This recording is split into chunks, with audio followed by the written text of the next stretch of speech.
ভয়ে আঁকড়ে ধরলেন ছেলের বাহু। আতঙ্কগ্রস্ত কণ্ঠে বলল, আমি যাব না। বাহিরে বেরুলে ওরা আমাকে আবার বেঁধে ফেলবে ওই শিকল দিয়ে। আমার যে বড্ড ব্যথা লাগে সেকলের ঘর্ষণে। আমি ওই লোহার যন্ত্রের ভারও বহন করতে পারি না। অত বড় লোহার শিকল তোলার শক্তি কি আমার এইটুকু শরীরে আছে নাকি? বাবার এমন করুণ কথায় হৃদয় ব্যথিত হল ছেলের। অথচ এই ছেলেই কিনা তার বাবাকে এতদিন ভুল বুঝে এসেছে। বারংবার তার ভালোবাসা নিয়ে প্রশ্ন তুলেছে। বারংবার বলে গেছে তার বাবা পালিয়ে গেছে তাদের ছেড়ে। কিন্তু তার সেই হতভাগ্য পিতা কিনা তাদের কাছে ফেরার তাগিদেই আজ এমন করুণ পরিস্থিতির শিকার। অনিচ্ছা সত্ত্বেও দু চোখ বেয়ে অশ্রুকণা গড়িয়ে পড়ল তার। খুব সঙ্গোপনে মুছেও ফেলল তা। বাবাকে অভয় দিয়ে বলল, আর কেউ তোমাকে আর কখনো বেঁধে রাখবে না বাবা। এখন আমি এসে গেছি যে। ছেলের আশ্বাসে একটু যেন ভরসা পেলেন জাফর চৌধুরী।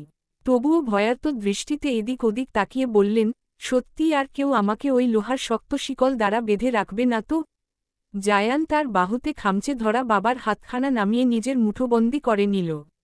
অতঃপর বলল, পৃথিবীর আর কারো সাহস আছে নাকি আমার সম্মুখে আমার বাবাকে বেঁধে রাখবে? জাফর চৌধুরীর শুষ্ক নির্জীব ওষ্ঠে হাসি ফুটে উঠল। ছেলের হাত ধরে রেখেই নিজের নগ্ন ডান পা খানা বাড়িয়ে দিল ঘরের বাইরে। একটু একটু করে ছেলের হাত ধরে চড়ে বেড়াতে শুরু করল পুরো বাড়িময়ে। সাথে ছেলের সাথে বাচ্চাদের মতো তার সে কত গল্প। ছেলেও বিরক্তহীনভাবে কান পেতে শুনে যাচ্ছে বাবার কণ্ঠে উচ্চারিত গল্পগুলো। বাড়ির মানুষগুলো আজ খুশি বেশ। জাফর চৌধুরীকে আজ এত বছর পর কিছুটা স্বাভাবিক হতে দেখে সকলেই আবেগ আপ্লুত। তবে তার কাছে এই মুহূর্তে যাচ্ছে না কেউই। না আক্তের ভয়ে যে যাচ্ছে না তেমন নয়। আসলে বাবা ছেলের এমন সুন্দর মুহূর্তটা নষ্ট করতে ইচ্ছুক নয়, তারা তাই যাচ্ছে না। মিসেস শিও যোগ দিয়েছেন বাড়ির মানুষদের সাথে।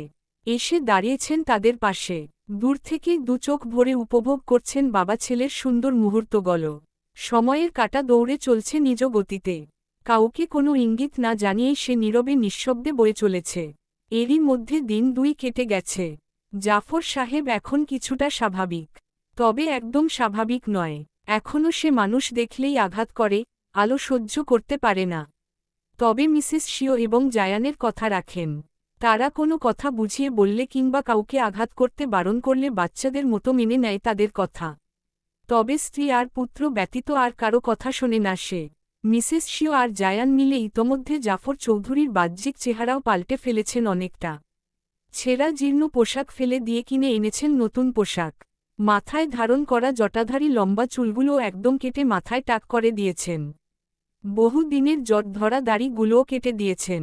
বাহ্যিক দৃষ্টিতে এখন আর তাকে উন্মাদ বলতে পারবে না কেউ। তবে এই 2 দিনে পূর্বাশার সাথে জায়ানের দেখা হয়নি খুব বেশি। হ্যাঁ, পূর্বাশা এই বাড়িতেই ছিল, কিন্তু জায়ান তার বাবার পাশ থেকে উঠেনি এক মুহূর্তের জন্য। এত বছর পর বাবাকে নিজের স্বচক্ষে দেখা, বাবাকে ফিরে পাওয়ার খুশিতে সে বাবাকে জড়িয়েই ছিল সর্বক্ষণ। এত দিনের ভালোবাসা যেন 2 দিনেই পুষিয়ে নিতে চাইছে ছেলেটা। কিন্তু মিসেস শিও এতদিন পর নিজের ভালোবাসার মানুষকে খুঁজে পেয়েছেন। হতে পারে বয়স বেড়েছে তাই বলে কি ভালোবাসা কমে গিয়েছে নাকি? তাদের কি একটু ব্যক্তিগত সময় দেওয়া প্রয়োজন নয়? বাবাকে পেয়ে যেন জায়ানের বোধ বুদ্ধির লোপ পেয়েছে সব। রাত দিন সর্বক্ষণ কেমন চিপকে থাকে তার বাবার সাথে। পূর্বাশা ভেবে পায় না তার মতো কলেজ টপার বুদ্ধিমান ছেলে কিনা শেষ পর্যন্ত বাংলাদেশে এসে বাবাকে পেয়ে এক গাধার পরিচয় দিচ্ছে, নিজের মায়ের হক মারছে। পূর্বাশা কিছুটা বিরক্তি নিয়েই গেল জাফর চৌধুরীর কক্ষে। লোকটা বিছানায় বসে আছে, তার পাশে বসেই তাকে পরম যত্নে খাইয়ে দিচ্ছে জায়ান। আর মিসেস শিও, সে তো অবহেলায় অনাদরে বসে রয়েছে কক্ষের এক কোণের চেয়ারে। তপ্ত নিঃশ্বাস ফেলল পূর্বাশা। জায়ানের পানে তাকিয়ে বলল, আমি আমাদের বাড়িতে যাচ্ছি এখন। জায়ান তার পানে না তাকিয়েই উত্তর দিল, তাড়াতাড়ি আবার ফিরে এসো। পূর্বাশা হতাশ হল যেন। এই লোককে নিয়ে কোথায় যাবে সে? এর সেই ধারালো তীক্ষ্ণ বুদ্ধিমত্তা কি সে সেই চিনে ফেলে মাথার মধ্যে কতগুলো গোবর পুড়ে বাংলাদেশে ঢুকেছে? নির্ঘাত তাই হবে। দাঁতে দাঁত চাপল পূর্বাশা, অতঃপর বলল, শুধু আমি না, আপনিও যাচ্ছেন আমার সাথে। পূর্বাশার কথায় ভ্রু কুঁচকাল জায়ান। চোখ মুখ কুঁচকে বলল, আমি কিভাবে যাব? দেখছ না আমি বাবাকে খাওয়াচ্ছি। তাকে আপনার মা খাইয়ে দিবে। আপনি আমার সাথে আসুন। না, আমি বাবার কাছে থাকব। পূর্বাশা একটু এগিয়ে গেল জায়ানের পানে। কণ্ঠটা একটু খাদে নামিয়ে দাঁতে দাঁত চেপে বলল, সেখানে আমার এক্স আছে। যদি না চান যে তার সাথে আমি আবার ভালোবাসা পুকুরে হাবুডুবু না খাই তবে আমার সাথে আসুন। জায়ান চমকাল, সরু দৃষ্টিতে তাকালো পূর্বাশার পানে। পূর্বাশার এক্স মানে ও যে ছেলেটাকে ভালোবাসে বলেছিল সেই ছেলেটা? কি এক বিপাকে পড়ল জায়ান। এদিকে বাবাকে ছেড়েও যেতে ইচ্ছে করছে না, আবার পূর্বাশাকেও একা ছাড়তে ইচ্ছে করছে না। দাঁড়ি বিশেষ করে ওই শিয়ালের এলাকাতে তো নয়ই। পরে দেখা যাবে শিয়াল তার একটু পোষমানা মুরগিকে পুরোপুরি পোষ মানিয়ে ভাগিয়ে নিয়ে গেল। জায়ানের মুখশ্রী থমথমে হল। বাবাকে খাইয়ে দিতে দিতেই সে বলল, তোমার যেতে হবে না, এ বাড়িতেই থাকো। পূর্বাশা সাথে সাথেই না সূচক জবাব দিল। জায়ানের কথার প্রতিবাদ জানিয়ে বলল, না, আমার বাড়ি যেতে হবে। মাত্র কয়েক দিনের জন্য চীন থেকে বাংলাদেশে এসেছি। এর মধ্যে যদি বাড়িতে একবারও না যাই বিষয়টা খারাপ দেখাবে। তাছাড়া আমার ভাই বোন ও বাড়িতে রয়েছে, ওদের সাথেও দেখা করতে হবে। কিন্তু বাবা, জায়ানের কথা সম্পূর্ণ হওয়ার আগেই সেখানে উঠে এলেন মিসেস শিও। ছেলের হাত থেকে খাবার প্লেটটা নিয়ে নিলে নিজের হাতে, অতঃপর বললেন, তুমি যাও, ঘুরে এসো পূর্বাশার সাথে আমি তোমার বাবার দেখাশোনা করতে পারব। মায়ের কথায় সন্দেহ প্রকাশ করল জায়ান। সন্দিহান কণ্ঠে বলল, ঠিক তো, তুমি পারবে তো? ছেলের কথা শুনে মিসেস শিও হাসবেন নাকি কাঁদবেন বোধগম্য হল না। এতদিনকার ভালোবাসার মানুষ তার জাফর চৌধুরী, যার অপেক্ষায় তার প্রতিটি প্রহর কেটেছে, এতটা বছর ধরে তাকে দেখাশোনা করা নিয়ে প্রশ্ন তুলছে তার ছেলে। তাছাড়া সে একজন ডাক্তার দাঁড়ি, হয়তো এমন উন্মাদ শ্রেণীর লোকদের ডাক্তার তিনি নন, কিন্তু একটু হলেও এই বিষয়ে তো জ্ঞান রয়েছে তার। মিসেস শিও অভয় দিলেন ছেলেকে, বললেন, আমি পারব। জায়ান একটু আশ্বস্ত হল যেন। দাঁড়ি বাবার কাছ থেকে বিদায় নিয়ে সে চলল পূর্বাশার সাথে। তৃষামও অবশ্য যাচ্ছে তাদের সাথে। সময় গড়াল। সকালের সূর্যটা নীল আকাশ জুড়ে একটু উজ্জ্বল রূপে ধরা দিয়েছে। ব্যস্ত শহরটাও ব্যস্ত হয়ে পড়েছে বেশ, কোলাহলে ভরে উঠেছে চারদিক। ঘণ্টা দুয়েকের ব্যবধানেই জায়ান আর তৃষামকে নিয়ে নিজেদের বাড়িতে পৌঁছাল পূর্বাশা। দোতলা বিশিষ্ট ছোটখাটো একটা বিল্ডিং তাদের। পাখি বেগম এবং আহমেদ সাহেব গতকালই আগেই চলে এসেছেন ও বাড়ি থেকে। জায়ান আসছে এই প্রথম তাদের বাড়িতে। পাখি বেগম কোনো আয়োজনের কমতি রাখতে চায় না যে। জায়ান এবং মিসেস শিওকে বাড়ির সবাই বেশ সাদরেই গ্রহণ করেছে। কোথাও না কোথাও এত বছর ধরে তারাও যে বেশ অধীর আগ্রহে অপেক্ষায় ছিলেন মিসেস শিওর। এখন তো ভাইয়ের স্ত্রীর সাথে সুদর্শন এক পুত্রেরও দেখা মিলেছে। তারা সকল ভাই বোনেরাই হৃদয়ের কোণে তাদের মেজ ভাই জাফর চৌধুরীর সুন্দর জীবনের এক টুকরো স্বপ্ন এঁকেছিলেন। সেই স্বপ্ন যে আজ সত্যি হয়েছে। তার ভাইয়ের ছোট্ট এক পরিবার হয়েছে। তবুও তারা প্রথমে জায়ান এবং মিসেস শিওর পরিচয় নিয়ে একটু সন্দিহান প্রকাশ করেছিলেন। কিন্তু যখনই জাফর চৌধুরী নিজে মিসেস শিওকে চিনতে পেরেছে তখনই তাদের ভিতরকার সকল সন্দেহ ত্যাগ করেছে তারা। তাছাড়া মিসেস শিও তার এবং জাফর চৌধুরীর বিয়ে, বাচ্চা সবকিছুর প্রমাণ দিয়েছেন। পূর্বাশা বাড়ির সদর দরজা দিয়ে ভিতরে ঢুকতেই ড্রয়িং রুমেই চোখে পড়ল নক্ষত্রকে। সোফায় কি সুন্দর আয়েশ করে বসে রয়েছে। মেজাজ কিছুটা খারাপ হল তার। এত দিন পর বাড়িতে ফিরে প্রথম এর মুখটাই দেখার ছিল। আর কেউ কি ছিল না বাড়িতে? আর সবচেয়ে বড় কথা, এ বাড়িতে কি করছে? নিশ্চয়ই এতদিন পর পূর্বাশা দেশে ফেরার খুশিতে তার মা সকলকে দাওয়াত করেছে। মনে মনে বিরক্ত হলেও মুখে প্রকাশ করল না পূর্বাশা। স্বাভাবিকভাবেই বাড়ির ভিতরে ঢুকল সে। তাকে দেখেই বসা থেকে দাঁড়াল নক্ষত্র। পূর্বাশা কিছু বলার আগেই সে প্রশ্ন করল, কেমন আছিস পূর্বা? আলহামদুলিল্লাহ ভালো, এইটুকু বলেই ভিতরের দিকে পা বাড়াল পূর্বাশা। ঠিক তখনই পিছন থেকে তার কর্ণে ভেসে এলো নক্ষত্রের কণ্ঠস্বর। সে বলল, আমি কেমন আছি জিজ্ঞেস করলি না যে? পূর্বাশা পিছু ফিরে তাকাল না। সম্মুখের দিকে দৃষ্টি নিবন্ধ রেখেই শীতল কণ্ঠে উত্তর দিল, প্রতারকদের তো খারাপ থাকার কথা ছিল না। নিশ্চয়ই ভালোই আছে তারা। কথাটা বলেই ভিতরের দিকে চলে গেল সে। তবে এইটুকু ঘটনাতেই জায়ানের বিচক্ষণ মস্তিষ্ক ধরে ফেলেছে এই নক্ষত্র আসলে কে। সে আর ভিতরে গেল না। ধপ করে বসে পড়ল ড্রয়িং রুমের সোফায়, ঠিক যেখানটায় এতক্ষণ বসেছিল নক্ষত্র। হঠাৎ তার স্থানে কাউকে বসতে দেখে ভ্রুদয় কুঁচকে এলো নক্ষত্রের। তবে সে কিছু বলল না। সোফায় জায়ানের পাশে থাকা খালি স্থানে বসতে নিলেই জায়ান তৃষামের হাত টেনে বসিয়ে দিল সেখানে। নক্ষত্রের কপালে ভাঁজ পড়ল একটু। সরে গিয়ে সে বসল অন্য পাশে। তবে ভদ্রতাসূচক আলাপ পরিচয় বাড়াতে সে নিজেই জায়ানের উদ্দেশ্যে বলল, হ্যালো, ম নক্ষত্র।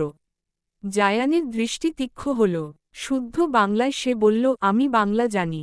নক্ষত্র ঠোঁট টেনে হাসল একটু। অপ্রস্তুত ভঙ্গিতে বলল, ওহ, আমি ভেবেছিলাম আপনি বাংলা জানেন না। তাই হোক, আমি নক্ষত্র, পূর্বাশার বড় ফুফুর ছেলে। ওহ, আমি জায়ান ইবনে জাফর চৌধুরী। তবে পূর্বাশার মামাতো ভাই হওয়ার আগে তার কাছের কেউ। জায়ানের থমথমে কণ্ঠে বলা বাক্যগুলো বোধহয় বোধগম্য হল না নক্ষত্রের। বাক্যগুলো একটু সুষ্ঠুভাবে বোঝার জন্য সে শুধালো, ঠিক বুঝলাম না তোমার কথা। আমার কথা সব শ্রেণীর মানুষের বোঝার কথাও নয়। নক্ষত্রের দৃষ্টি তীক্ষ্ণ হল। কিছুটা তীক্ষ্ণ কণ্ঠে সে বলল, তুমি কি আমাকে অপমান করছ? ওষ্ঠ বাঁকিয়ে হাসল জায়ান। ঘাড় কাত করে উত্তর দিল, মান ছাড়া লোকের অপমান হতে শুনিনি তো কখনো। নক্ষত্র রেগে গেল, তবে বলল না কিছুই। এটা তার মামার বাড়ি, এখানে বসে নিশ্চয়ই কারো সাথে ঝামেলা করাটা খুব বেশি দৃষ্টিনন্দন হবে না। আর তা যদি হয় মামার কুটুম, তাহলে তো আরও নয়। একে না হয় পরে দেখা যাবে। হৃদয়ে জাগ্রত হওয়া ক্রোধ হৃদয়েই চেপে রেখে সোফার উপরেই বসে রইল নক্ষত্র। তখনই হাতে চায়ের কাপ ভর্তি ট্রে নিয়ে ড্রয়িং রুমে প্রবেশ করল পূর্বাশা। সোফার সম্মুখে দাঁড় করানো ছোটটি টেবিলের উপরে রাখল সে ট্রেখানা। এক কাপ চা তুলে দিল জায়ানের হাতে। অন্য কাপ তৃষামের দিকে বাড়াতেই বাধা দিল জায়ান। পূর্বাশার থেকে চায়ের কাপ কেড়ে নিয়ে সে নিজে কাপখানা বাড়িয়ে দিল তৃষামের দিকে, বলল, আমি দিচ্ছি। পূর্বাশা আর কথা বাড়াল না। আরেক কাপ চা তুলে দিতে গেল নক্ষত্রকে, তবে এবারও তার কাজে বাধা হয়ে দাঁড়াল জায়ান। তবে এবার পূর্বাশার হাত থেকে চায়ের কাপ টেনে নিজে দিল না নক্ষত্রকে, বরং কাপটা আবার সে রাখল ট্রের ভিতরে ঠিক আগের অবস্থানে। অতঃপর থমথমে কণ্ঠে বলল, তোমার ভাইয়ের হাতসা সব সুষ্ঠুভাবে বিদ্যমান রয়েছে। তার চা তাকেই নিয়ে খেতে দাও। নক্ষত্র দাঁতে দাঁত চেপে সহ্য করল জায়ানের কথাগুলো। তীব্র অপমানে নাকমুখ কুঁচকে গেল তার। চা আর পান না করেই হনহন করে চলে গেল সে বাইরের দিকে। পূর্বাশাও আজ আর তেমন কিছু বলল না জায়ানকে, কারণ ওই নক্ষত্রকে এখন আর সহ্য হচ্ছে না। পূর্বাশা এখানে এসে এইটুকু সময়েই একটা বিষয় বেশ ভালোভাবেই উপলব্ধি করেছে যে নক্ষত্রের প্রতি এখন আর তার ভালোবাসার অনুভূতি নেই কোনো। যা আছে সব ঘৃণা। এই যে বাড়িতে এসেই নক্ষত্রের মুখটা দেখল জায়ান, আগের মতো একবারও পূর্বাশার ভিতরে কষ্ট অনুভব হয়নি, বিষাদে ছেয়ে যায়নি হৃদয়টা। একবারও মনে হয়নি, সে আমার হয়েও আমার হল না। উল্টো মেজাজ খারাপ হয়েছে, বিরক্ত লেগেছে, ছেলেটার মুখটাই সহ্য হয়নি। সেদিকে থেকে নক্ষত্রকে তাড়িয়ে একটা ভালো কাজ করেছে জায়ান। পূর্বাশা চায়ের ট্রেটাটি টেবিলে রেখেই আবার ভিতরে প্রবেশ করল। মেয়েটা যেতেই জায়ান কাপে চুমুক দিল। থমথমে কণ্ঠে তৃষামকে বলল, পূর্বাশার থেকে দূরে থাকবি। তৃষাম হতবাক না হয়ে পারল না। পূর্বাশা তার বোন হয়, আর জায়ান কিনা এখন তাকেও মেয়েটার থেকে দূরে থাকতে বলছে। তৃষাম কিছুটা হতবাক স্বরেই বলল, আমি পূর্বার ভাই হই। জায়ান ঘাড় বাঁকিয়ে তাকাল তৃষামের পানে। গম্ভীর কণ্ঠে বলল, আপন ভাই তো না। কিছুটা থতমত খেয়ে গেল তৃষাম, তবে পরক্ষণেই নিজেকে সামলে নিয়ে সে বলল, মামাতো ভাই তো। জায়ানের দৃষ্টি তীক্ষ্ণ হল। তীক্ষ্ণ কণ্ঠেই সে বলল, মামাতো ভাই তো এখন আমিও। কিন্তু আমি আমার মামাতো বোনকে মোটেই বোনের নজরে দেখছি না, দেখছি বউয়ের নজরে। কিন্তু আমি বোনের চোখেই দেখছি। প্রমাণ কি? তৃষাম হাঁ হয়ে গেল। শেষ পর্যন্ত ছেলেটা তাকে নিয়েও জেলাস? ঠিক কোন লেভেলের জেলাসি থাকলে মানুষ এমন করে? তপ্ত নিঃশ্বাস ফেলল তৃষাম, বলল, কোনো প্রমাণ নেই। দাঁতে দাঁত চাপল জায়ান। কটমট করে বলল, তাহলে আমার কৃষ্ণময়ীর আশেপাশে ঘেঁষারও দরকার নেই। ড্রয়িং রুমে জায়ান আর তৃষামকে পূর্বাশা আরও কিছু নাস্তা দিয়ে চলে এলো নিজের কক্ষে। নিজের কক্ষে একটা শান্তিই আলাদা। কতদিন পর পর এই কক্ষে পা রেখেছে সে। কক্ষটা যেভাবে রেখে গিয়েছিল ঠিক সেভাবেই আছে। নিশ্চয়ই তার মা কাউকে এই কক্ষের আশেপাশেও ঘেঁষতে দেয়নি। কত ভালোবাসে তার মা তাকে, অথচ এই ভালোবাসা সে পায় ঠেলে কিনা ওই বেইমানটার জন্য তত্ত্ব তোত্তা পথ বেছে নিয়েছিল। মাঝে মাঝে এখন নিজের উপরই হাসি পায় পূর্বাশার একটা প্রতারকের জন্য জীবনের কত বড় ভুলটাই না সে করতে গিয়েছিল। পূর্বাশার ভাবনার মধ্যেই নিজের পিছনে অনুভব করল কাউকে সে। পিছন ফিরে তাকিয়ে দেখল নক্ষত্র। ভ্রু কুঁচকে এলো মেয়েটার। কিছুটা শক্ত কণ্ঠেই সে বলল, একজন মেয়ের কক্ষে এভাবে অনুমতি ব্যতীত চলে আসা নিশ্চয়ই ভদ্র সমাজের কর্ম নয় নক্ষত্র ভাই। নক্ষত্রের চোখে মুখে কিঞ্চিত অবাকতার রেশ পরিলক্ষিত হল। অবাক কণ্ঠেই সে বলল, তোর রুমে আসতে আগেও তো আমি কখনো অনুমতি নেইনি পূর্বা। পূর্বাশা মৃদু হাসল, অতঃপর বলল, আপনি বোধহয় ভুলে যাচ্ছেন নক্ষত্র ভাই, আমাদের আগেকার সম্পর্ক আর এখনকার সম্পর্কের মধ্যে বিস্তর ফারাক। তপ্ত নিঃশ্বাস ফেলল নক্ষত্র। শান্ত কণ্ঠে বলল, তোর সাথে আমার কিছু কথা আছে পূর্বা। পূর্বাশা চোখে মুখে হাসল, ওষ্ঠের কোণে হাসির রেখা বজায় রেখেই বলল, আমার জানামতে আমাদের সকল কথা সেদিনই শেষ হয়ে গিয়েছিল নক্ষত্র ভাই। নক্ষত্র যেন বিরক্ত হল কিছুটা। বিরক্তিভরা কণ্ঠেই বলল, প্রতিটা কথার শেষে এই ভাই ভাই না লাগালে হয় না পূর্বা? আগে তো আমাকে এত ভাই ভাই করতিস না। আগে আমাদের সম্পর্কটাও এমন ছিল না নক্ষত্র ভাই। আগে আপনি আমার ভালোবাসার মানুষ ছিলেন, আর এখন শুধুমাত্র আবার বড় ফুফুর ছেলে। যদিও এই পরিচয় ব্যতীত আমার কাছে আপনার আরও একটা পরিচয় আছে। নক্ষত্র ভ্রু কুঁচকাল, কপালে ভাঁজ ফেলে প্রশ্ন করল, কোন পরিচয়ের কথা বলছিস তুই? আমি তোর প্রাক্তন সেটা? পূর্বাশা ঠোঁট প্রসারিত করে হাসল, অতঃপর বলল, উহু, আপনি আমার প্রাক্তন নন নক্ষত্র ভাই, আপনি আমার এক্স। নক্ষত্রের কুচকানো ভ্রুজোড়া আরও কুচকে এল। সন্দিহান কণ্ঠে সে প্রশ্ন করল, এক্স আর প্রাক্তনের মধ্যে পার্থক্য কি? ইংরেজি এক্স শব্দের বাংলা অর্থ প্রাক্তন হলেও দুইটা শব্দের অনুভূতি ভীষণ আলাদা জানেন।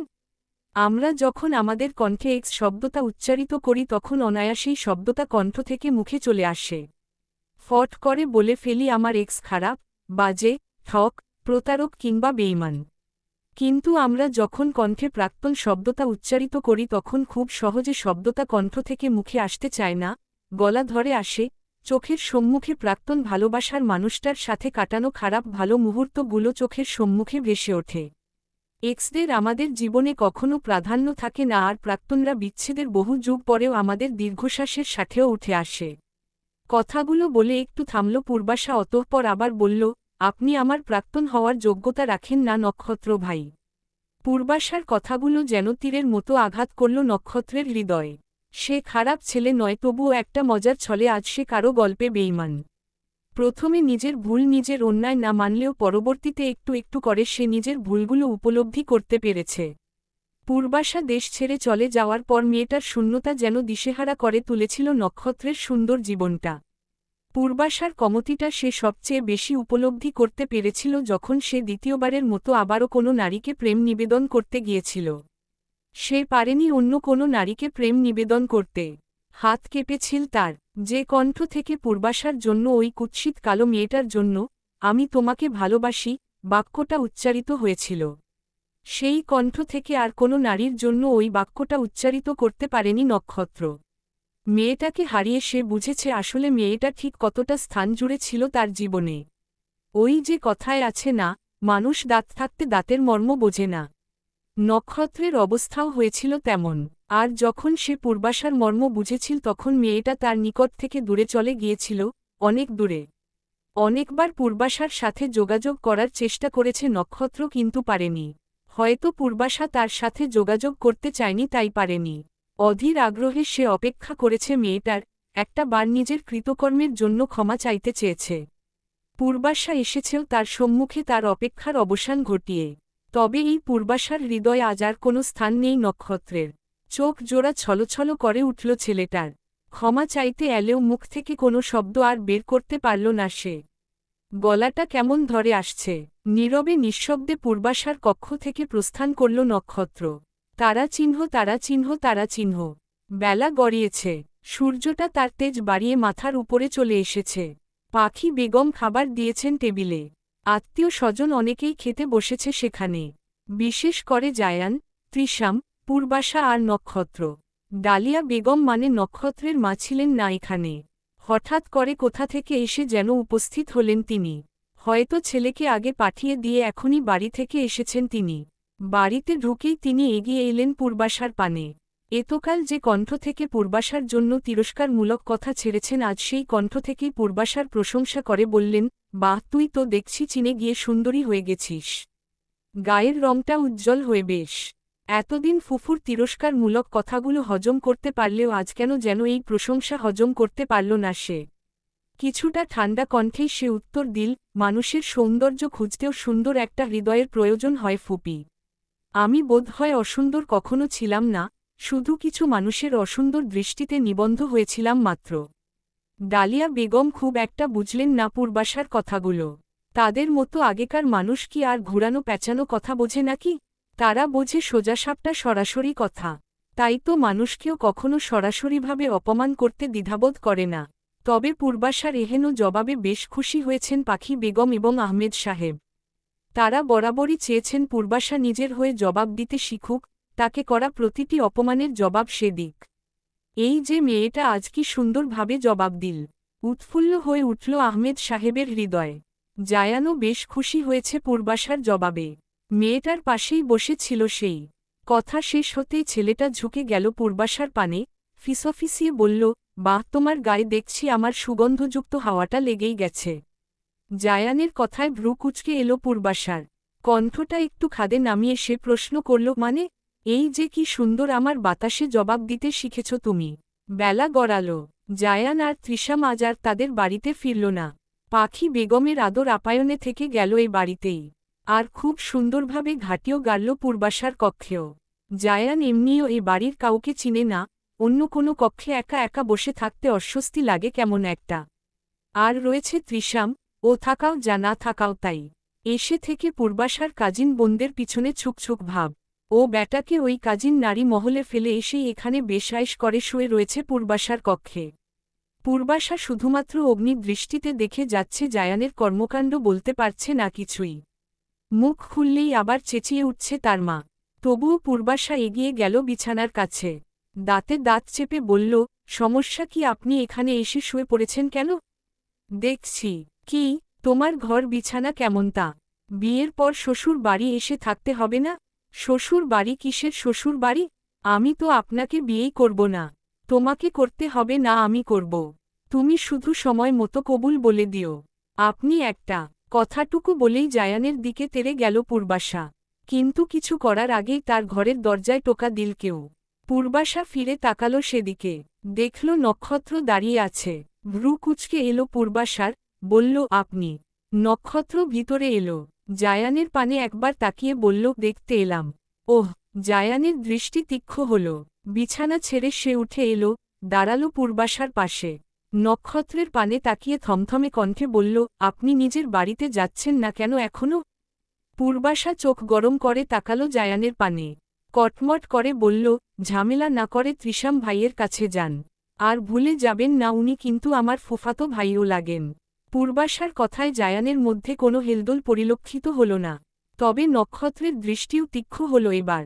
তীক্ষ্ণ কণ্ঠে সে বলল, আমার বাড়ি যাওয়া নিয়ে দেখছি তোমার অনেক তাড়া। অনেকটা। নক্ষত্র অগ্নি দৃষ্টিতে তাকালো জায়ানের পানে, তবে তার কথার কোনো উত্তর দিল না। এই ছেলে যে ভীষণ পরিমাণে অভদ্র স্বভাবের তা আর বুঝতে বাকি নেই তার। এখন এর সাথে কথা বলা মানেই ঝামেলা বাড়ানো।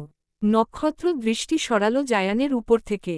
অতঃপর তাকালো পূর্বাশার পানে। নরম কণ্ঠে বলল, তোর সাথে কিছু কথা বলার আছে আমার। নক্ষত্রের কথা শেষ হওয়ার প্রায় সাথে সাথেই জায়ান উত্তর দিল, কি কথা? নক্ষত্র এবার বিরক্ত হল বেজায়। বিরক্তিতে নাকমুখ কুঁচকে বলল, আমি তোমাকে বলিনি। আমি পূর্বাকে বলেছি। জায়ানের দৃষ্টি গাঢ় থেকে গাঢ়তর হল। হুট করে সে একটু বেঁকে গেল পূর্বাশার দিকে। কণ্ঠটা খাদে নামিয়ে শুধালো, তোমার ফুফাতো ভাইকেও কি এখন আমার চাপা মা দিতে হবে? কথাটা কর্ণে পৌঁছাতেই প্রথমে ভ্রু কুঁচকাল মেয়েটা। জায়ান আবার বলল, নক্ষত্রকে চাপা মা দিলে কিন্তু সে মাইরের ডোজটাও তেমন হবে। বলা যায় না, পুরুষ মানুষ হিজড়াদের দলেও যোগ দিতে হতে পারে। জায়ানের কথায় যেন আতকে উঠল সে। চাপা মা তাহলে তো নক্ষত্রের বংশ নির্বংশ। হ্যাঁ, সে নক্ষত্রকে পছন্দ করে না, এই বলে তো নক্ষত্রের বংশ নির্বংশ হোক এটা চায় না। তাছাড়া নক্ষত্রের বংশ নির্বংশ মানেই হল তার ফুফুর বংশ নির্বংশ। একটা মাত্র ছেলে তার ফুফুর। কেসে উঠল পূর্বাশা। কাশতে কাশতে জায়ানকে বলল, আপনি আমার রুম থেকে বের হন। ছেলেটা সাথে সাথেই পূর্বাশার কথার তীব্র প্রতিবাদ জানাল। শক্ত কণ্ঠে বলল, এমনিও এই রুম থেকে আমি কোথাও বেরুতাম না, আর এখন তো আরও বেরুব না। আমার পূর্বার সাথে জরুরি কথা আছে। নক্ষত্রের এরূপ কথায় যেন আরও শক্ত হল জায়ানের কণ্ঠস্বর। কণ্ঠে অধিক পরিমাণ কাঠিন্য এনে সে বলল, যা বলার আমার সামনেই বলুন। নক্ষত্রও যেন এর অপেক্ষাই করছিল। সেও তার কথাগুলো জায়ানের সম্মুখেই বলতে চেয়েছিল। জায়ানকে বুঝাতে চেয়েছিল তার এবং পূর্বাশার সম্পর্কটা। তাকে যে পূর্বাশা ভালোবাসত সে কথা। জায়ানের এ বাড়িতে আসার পর পূর্বাশার সাথে অতিরিক্ত চিপকে থাকা, তার প্রতি খুঁটিনাটি খেয়াল রাখা দেখেই নক্ষত্র আন্দাজ করে নিয়েছিল যে জায়ানের ভিতরে পূর্বাশার জন্য কিছু তো আছে। নক্ষত্র বিচক্ষণ পুরুষ, এইটুকু বুঝতে তার খুব একটা সময় লাগেনি। তাই তো জায়ানকে জানিয়ে শুনিয়েই সে পূর্বাশার সাথে কথা বলতে চেয়েছে। নক্ষত্র একবার তাকালো জায়ানের শক্ত মুখখানার পানে, অতঃপর বলা শুরু করল, আমি দুঃখিত পূর্বা। আমি জানি আমি যে ভুলটা করেছি তার ক্ষমা হয় না কোনো। তবুও ক্ষমা চাইছি আমি তোর কাছে। আমাকে কি একটা বার ক্ষমা করা যায় না? নক্ষত্রের কথায় ভ্রু কুচকালো পূর্বাশা, বলল, কোন ভুল? যে ভুলের কারণে তুই তত্ত্ব হ তত্ত্বা সিদ্ধান্ত নিয়েছিলি, দেশ ছেড়ে আমাকে ছেড়ে চলে গিয়েছিলি। পূর্বাশা কিঞ্চিত সময় নিয়ে তাকিয়ে রইল নক্ষত্রের পানে, অতঃপর হুট করেই খিলখিল করে হেসে উঠল। হাসতে হাসতে বলল, লাইক সিরিয়াসলি নক্ষত্র ভাই, আপনি এতটা ভুল ধারণা নিয়ে বসবাস করছেন কিভাবে? আমি আপনার জন্য তত্ত্ব হ তত্ত্বা সিদ্ধান্ত নেইনি। আমি নিজের থেকে নিজে মুক্তি পথ খুঁজতে, এই সমাজ থেকে মুক্তি পেতে তত্ত্ব হ তত্ত্বা সিদ্ধান্ত নিয়েছিলাম। আর কি বললেন? দেশ ছেড়ে যাওয়া? তাও আমি আপনার জন্য দেশ ছাড়িনি, আমি দেশ ছেড়েছি নিজেকে প্রতিষ্ঠিত করতে, এই চিরচেনা সমাজ থেকে একটু দূরে গিয়ে ভালোভাবে বাঁচতে। এইটুকু বলে থামল পূর্বাশা, অতঃপর আবার বলল, ক্ষমা চাইছেন আমার কাছে নিজের করা ভুলের জন্য? কিন্তু আপনার করা কাজটি তো ভুল ছিল না, ছিল অন্যায়। মানুষ না জেনে কোনো কাজ করে ফেললে তাকে ভুল বলা যায়, কিন্তু জেনে শুনে করলে কি তাকে আদৌ ভুলের আওতায় ফেলা যায় নক্ষত্র ভাই? নক্ষত্র অসহায় দৃষ্টিতে তাকালো পূর্বাশার পানে। মেয়েটা চোখ রাখল তার চোখে। মৃদু হেসে বলল, মাত্র 15 দিন? দুঃখিত, 15 দিন তো ছিল আমাদের সম্পর্কের বয়স, তার আগে পুরো 5টা মাস আপনি আমাকে ভালোবাসার কি নিখুঁত অভিনয়টা করে গেলেন। আমাকে ভালোবাসতে শিখালেন, আপনাকে নিয়ে স্বপ্ন দেখাতে শিখালেন, অতঃপর একদিন এসে খুব সহজে বলে দিলেন সবটাই অভিনয় ছিল আপনার, কোনো ভালোবাসা ছিল না এখানে। মাত্র একটা চ্যালেঞ্জে জেতার জন্য আপনি ব্যবহার করেছেন আমাকে। আচ্ছা নক্ষত্র ভাই, আপনি কি জানতেন না কারো সাথে ভালোবাসার অভিনয় করা, তার হৃদয় ভালোবাসার সঞ্চার করে তাকে পায়ে ঠেলে দেওয়া অন্যায়? আপনি কি জানতেন না কারো হৃদয় ভাঙলে বিপরীত দিকের মানুষটার নিদারুণ যন্ত্রণার কথা? আপনি জানতেন, আর সবটা জেনে শুনেই আপনি আমার সাথে দিনের পর দিন ভালোবাসার অভিনয় করে গেছেন। আমাকে ঠকিয়েছেন, প্রতারণা করেছেন আমার সাথে। আপনি যা করেছেন সবটা আপনার জানা ছিল, তবুও আপনি করেছেন। তবে কি আপনার কর্ম ভুল বলে উড়িয়ে দেওয়া যায় নক্ষত্র ভাই? নক্ষত্র শুনল সবটা। নিজেকে আজ বড্ড অসহায় মনে হচ্ছে তার। জীবনে করা চরম ভুলটার জন্য অনুতাপে হৃদয় দগ্ধ আজ। নিজের সপক্ষে 2-4 বাক্য কণ্ঠে আনার মতো শক্তি যেন পাচ্ছে না। শক্তি পাচ্ছে না বললে অবশ্য ভুল হবে, খুঁজে পাচ্ছে না। সে যে ভুলটা করেছে, যদিও তা পূর্বাশার মতে অন্যায়, সেই অন্যায়ের পরিপ্রেক্ষিতে আদৌ কি কিছু বলার থাকতে পারে তার? তবুও শেষ চেষ্টা নক্ষত্র করতে চাইল। পূর্বাশার পানে একটু এগিয়ে বলল, প্লিজ পূর্বা, মাফ করে দে আমাকে। তুই ভুল বলিস আর অন্যায় বলিস, যাই বলিস না কেন আমাকে দয়া করে ক্ষমা করে দে। পূর্বাশা হাসল। চোখের কোণে অল্পস্বল্প অশ্রুর অস্তিত্ব টের পেল সে। খুব সঙ্গোপনে সে অশ্রুটুকু মুছে ফেলল মেয়েটা। পরক্ষণেই শক্ত কণ্ঠে বলল, আমার এই মুহূর্তে এইসব কথা আর শুনতে ইচ্ছে হচ্ছে না নক্ষত্র ভাই। আপনি বরং এখন আসুন। নক্ষত্র তবুও গেল না। ব্যাকুল ভঙ্গিতে এগিয়ে এসে হাত ধরতে চাইল পূর্বাশার, কিন্তু পারল না। তার আগেই তার পথ আগলে দাঁড়াল জায়ান। শক্ত কণ্ঠে বলল, শুনলেন না পূর্বাশা আপনাকে চলে যেতে বলেছে? নক্ষত্র করুণ দৃষ্টিতে একবার তাকালো পূর্বাশার পানে, অতঃপর নীরবে বেরিয়ে গেল কক্ষ থেকে। নক্ষত্র যেতেই জায়ান ফিরে তাকালো পূর্বাশার পানে। দৃষ্টি নরম হল তার। কোমল কণ্ঠে বলল, এই ছেলেটার জন্য তুমি তত্ত্ব হ তত্ত্বা সিদ্ধান্ত নিয়েছিলে কৃষ্ণময়ী? পূর্বাশা তাকালো জায়ানের পানে। শক্ত কণ্ঠে বলল, না, আমি কারো জন্য তত্ত্ব হ তত্ত্বা সিদ্ধান্ত নেইনি। কেন আপনি শুনলেন না যে ওনাকে বললাম আমি নিজের থেকে নিজে মুক্তি পেতে, এই সমাজ থেকে মুক্তি পেতে তত্ত্ব হ তত্ত্বা সিদ্ধান্ত নিয়েছিলাম। কিন্তু সেই সিদ্ধান্তের পিছনে কোথাও না কোথাও স্থানটা নক্ষত্রের ছিল, যা তোমাকে তোমার জীবনের উপর ঘৃণা বাড়াতে বাধ্য করেছিল। আর সেই ঘৃণা থেকে বাঁচতেই তুমি তত্ত্ব হ তত্ত্বা সিদ্ধান্ত নিয়েছিলে। এইটুকু বলে থামল জায়ান, আবার বলল, আচ্ছা তত্ত্ব তত্ত্বা করেই কি তুমি মুক্তি পেয়ে যেতে কৃষ্ণময়ী? এই সুন্দর জীবনটা নিঃশেষর মধ্যেই কি সুখ পেতে তুমি বলো? আসলে সুখ শান্তি কারো জীবনেই ভরপুর নয়। তুমি খুঁজে দেখো এই পৃথিবীতে সম্পূর্ণ সুখী কেউ নেই। কুৎসিত মানুষগুলো তার রূপের আফসোসে অসুখী, খুঁজে দেখো সুন্দরী মানুষগুলোও তার রূপের জন্যই অসুখী। অতিরিক্ত সৌন্দর্যের জন্য তার স্বামীর কাছে সে সর্বদা সন্দেহের পাত্রী। রাস্তাঘাটে বেরুলে ছেলেদের উত্ত্যক্তকরণ, এখানে ওখানে, চাকরি, সোশ্যাল মিডিয়া, রেস্টুরেন্ট, বাস, সর্বত্র নিজের রূপ সৌন্দর্যের জন্য তারা হয়রানির শিকার। সমাজের মানুষজন তার দিকে সুনজর দেওয়ার তুলনায় কুঞ্জর বেশি দেয়। আবার খুঁজে দেখবে গরিবরা তার অর্থহীনতার জন্য অসুখী, আবার ধনীরা তাদের অর্থের জন্যই অসুখী। এই পৃথিবীতে আমরা সবাই অসুখী, সকলে মুক্তির উপায় খুঁজে ফিরি প্রতিনিয়ত। কিন্তু মুক্তি পাই কতজন? তাই বলে কি আমরা নিজেদের জীবনের নিঃশেষ ঘটাই? না, আমরা বেঁচে থাকি, সমাজের সাথে প্রতিনিয়ত লড়ে বেঁচে থাকি। তত্ত্ব তত্ত্বা কখনো কোনো বিষয়ের সমাধান হতে পারে না। তার থেকে আমাদের উচিত নিজেকে ভালোবাসা, নিজের জন্য বাঁচা, অন্যের দিকে না তাকিয়ে শুধুমাত্র নিজের দিকে দেখে সুন্দর এক ভবিষ্যতের দিকে এগিয়ে যাওয়া। পূর্বাশা শুনল জায়ানের সব কথাগুলো। মুগ্ধতায় ছেয়ে গেল মেয়েটার চিত্ত। এই ছেলেটা এত সুন্দর কথা বলতে পারে? মাঝে মাঝে যেন কল্পনা মনে হয় সব। পূর্বাশা ভাষা দৃষ্টি নিয়ে সে কিঞ্চিত সময় তাকিয়ে রইল জায়ানের পানে। অতঃপর হুট করেই বলল, আমাকে একবার জড়িয়ে ধরবেন?